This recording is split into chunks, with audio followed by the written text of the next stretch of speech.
नमस्कार. तुम्ही मला म्हणजे याच्यात आपलं 2-3 वेळा बोलणं झालं.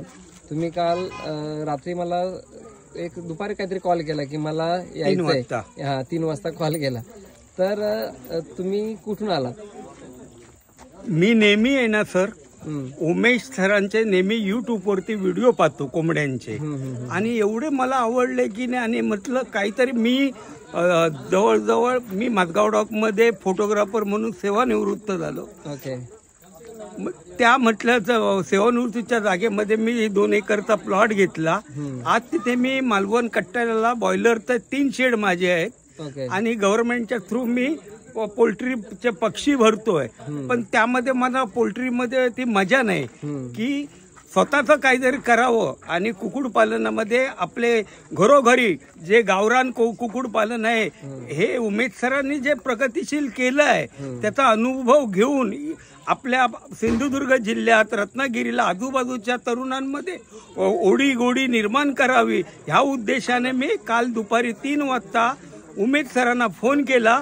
सर, मी तुमचं बर्थडे निमित्त तुम्ही आपल्या फ्रीमध्ये शिबिर आयोजित केलेलं आहे, तर मला तुम्हाला शुभेच्छाही द्यायच्या आहेत. आणि तुम्ही केलेलं काम ह्या वयामध्ये 33-34 वयामध्ये तुम्हाला खरोखरच चांगली बुद्धिमत्ता आहे, आणि महाराष्ट्रातले एवढे तुम्ही तरुण घडवले आहेत, आणि ते नक्कीच तुमच्या आज ना उद्या आवडीने इथे येणार. आणि तुमचं नुसतं हे तुम्ही फुललेला वडिलांनी, आई वडिलांनी तुमचं हे छोटंसं रोप तयार केलं आहे, ह्याचा रोपाचा तुमच्या आपुलकीने, स्वभावाने, तुमच्या शिक्षणाने ह्याचा वटवृक्ष झालेला आम्ही बघू. आणि तुम्हाला मी वाढदिवसानिमित्त तसंच ह्या पोल्ट्रीला जे चांगलं शिक्षण आज दिलं, आज कर्नाटकपासून सोलापूर, कोल्हापूर, पश्चिम, दक्षिण सगळ्या महाराष्ट्रातून जे तरुण विद्यार्थी आले, मुलं आले, वयोवृद्ध माणसं आली, त्याने खरोखरच तुम्ही त्यांना चांगलं शिक्षण दिलं. आणि तुम्हाला खरोखरच ते आतापर्यंत कुठल्याही व्हिडिओ धारकाने, मालकाने की विनामूल्य शिक्षण ठेवलेलं नाही.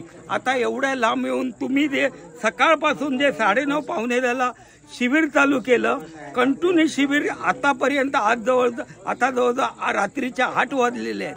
या वेळामध्ये तुम्ही 2 टाइमचा चहा, नाश्ता, जेवण एवढं करून सगळ्यात जो मनोभावे प्रेमापोटी कोंबड्यांची सगळीची शिकवण दिली, सगळी प्रत्येक प्रश्नाला उत्तर दिलं, त्याबद्दल खरोखर धन्यवाद.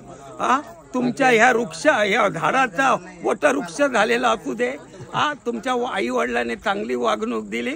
तुमची धर्मपत्नी पण आहे की नाही, आमच्या सेवेसाठी तिने सकाळपासून चहा पोहे जेवणाचा खरोखर तिने आपुलकीने आमचं स्वागत केलं. खूप खूप आभारी. शतायुष्यवाद. धन्यवाद.